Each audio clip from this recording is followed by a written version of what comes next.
Ataque a sede diplomática de Cuba.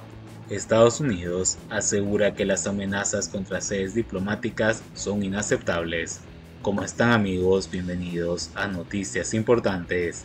Esperamos sus opiniones en los comentarios. Comenzamos.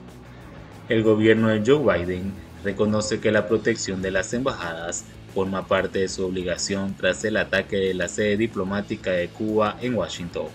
Los ataques y amenazas a embajadas son inaceptables, afirmó el día lunes un portavoz del Departamento de Estado de Estados Unidos, después de que La Habana denunciara el lanzamiento de cócteles Molotov contra su delegación diplomática en Washington. La embajada de Cuba en Estados Unidos fue objetivo de un ataque terrorista de un individuo que lanzó 2 cócteles Molotov, denunció el día domingo por la noche el canciller cubano Bruno Rodríguez en un mensaje de su cuenta de red social X, en el que aclaró que el personal de la representación diplomática no sufrió daños. En la misma plataforma, el lunes la embajadora cubana en Estados Unidos, Yanis Torres, afirmó que tras el ataque terrorista, la embajada se comunicó de inmediato con las autoridades estadounidenses, a quienes le dio acceso a la misión para la toma de muestras de los cócteles Molotov. En las fotos compartidas por la diplomática de La Habana, se aprecian 2 botellas rotas con mechas que nunca fueron prendidas. Tampoco hay huellas de ningún incendio generado por los artefactos. El gobierno de Joe Biden ha reaccionado reconociendo que la protección de las embajadas forma parte de sus obligaciones. Los ataques y amenazas contra instalaciones diplomáticas son inaceptables, declaró a periodistas el portavoz del Departamento de Estado, Matthew Miller, citado por AP Noticias. Estamos en contacto con funcionarios de la embajada cubana y de acuerdo con nuestras obligaciones bajo las convenciones de Viena, el departamento está comprometido con la seguridad de las instalaciones diplomáticas y de los diplomáticos que trabajan en ellas, añadió.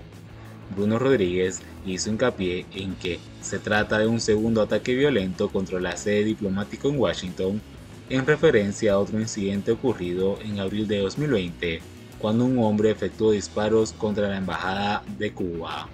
Los grupos anticubanos acuden al terrorismo al sentir impunidad, algo sobre lo que Cuba ha alertado a las autoridades estadounidenses reiterativamente, agregó el canciller de la dictadura en su mensaje, sin presentar ninguna prueba de la implicación de los exiliados cubanos en este ataque. Las reacciones del régimen cubano evitaron mencionar que el agresor de 2020, el cubano exiliado Alexander Lazo, fue acusado por el Gran Jurado Federal de 3 delitos: ataque violento contra un funcionario extranjero u oficial utilizando un arma mortal, herir o dañar deliberadamente bienes que pertenecen u ocupados por un gobierno extranjero en Estados Unidos y transportar interestatalmente un arma de fuego y municiones con la intención de cometer un delito grave. Elogiamos los esfuerzos de las fuerzas del orden público local y federal que intervinieron rápidamente para proteger la vida y reducir los daños de la propiedad de un gobierno extranjero presente en Estados Unidos, dijo el fiscal interino Michael Sherwin. Esta investigación y enjuiciamiento son un testimonio del compromiso de la policía estadounidense para frustrar los esfuerzos de cualquier persona que apunte con violencia a cualquier embajada en Estados Unidos, aseguró. El Servicio de Seguridad Diplomática está firmemente comprometida a garantizar la seguridad de las misiones extranjeras en Estados Unidos, declaró Todd Brown, director de ese organismo. Nos tomamos en serio nuestras responsabilidades descritas en la Convención de Viena, agregó. Sin embargo, después de que se produjera el ataque a la sede diplomática de La Habana en Washington, el gobierno de Cuba acusó en varias ocasiones a Estados Unidos de hacer silencio y a la administración de Donald Trump de instigar con su discurso de odio esta clase de acciones, además de considerar que es víctima de terrorismo organizado en Washington. También el Ministerio de Relaciones Exteriores, MINREX cubano, acusó a Estados Unidos de violar la Convención de Viena que garantiza la seguridad de las embajadas, consulados y otras instituciones diplomáticas. El ataque de la noche del día domingo ocurrió unas horas después de que el títere castrista Miguel Díaz-Canel regresara a La Habana luego de haber permanecido durante toda la semana en Washington, donde asistió a la Asamblea General de las Naciones Unidas y a otras actividades con partidarios de la dictadura cubana en Estados Unidos. En Nueva York también se registraron manifestaciones de exiliados cubanos que residen en ese país contra la presencia del títere castrista Miguel Díaz-Canel en la Asamblea de la ONU. El gobierno cubano insiste en que Washington debe sacarlo de la lista de patrocinadores del terrorismo y reitera que es víctima de ese mal.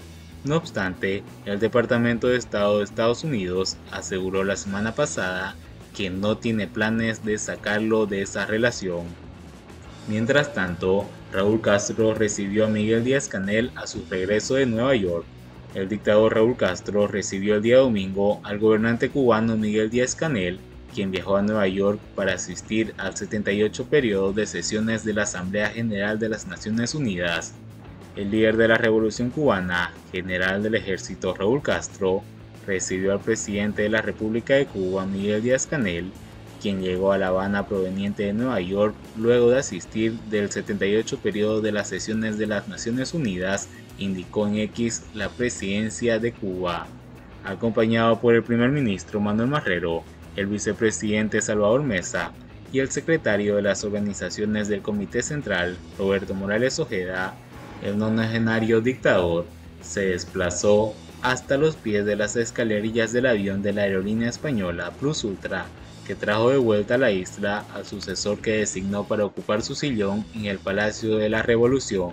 A diferencia de otras ocasiones, en el recibimiento del general del día domingo, no apareció la esposa de Miguel Díaz-Canel en la foto, a pesar de haber estado permanentemente a su lado durante la semana que duró la estancia del gobernante designado en Nueva York. Discursos en el debate general de la Asamblea y en las cumbres sobre el objetivo del desarrollo sostenible y la ambición climática marcaron la agenda del también primer secretario del Partido Comunista de Cuba, quien aprovechó la prolongada estancia en Nueva York para sostener encuentros con empresarios y simpatizantes del régimen cubano. A finales de noviembre de 2022, Díaz-Canel concluyó una gira internacional que lo llevó a antiguos países aliados como Argelia, Rusia, Turquía y China en busca de apoyo, apremiado por la crisis política, energética y económica de la isla. A pesar de la importancia estratégica de la gira, a su regreso a Cuba, el gobernante cubano no fue recibido por Castro, quien prefirió visitar la tumba de su fallecido hermano en Santa Clara, coincidiendo con el aniversario de su muerte. En 2019, el general sí recibió a Díaz-Canel y no a la primera dama Liz Cuesta en su regreso de una gira que los llevó a Irlanda, Bielorrusia, Azerbaiyán y la Federación de Rusia. A final de 2018, Castro también fue al Aeropuerto Internacional José Martí de La Habana a recibir al recién estrenado presidente, quien estuvo varios días de visita en Venezuela. Y bien amigos, así vamos terminando las noticias importantes del día de hoy. Por favor, nos ayudarían mucho compartiendo las noticias y así poder informar a muchas más personas de la verdadera realidad en Cuba. Patria y vida mis hermanos, nos vemos en el siguiente informe.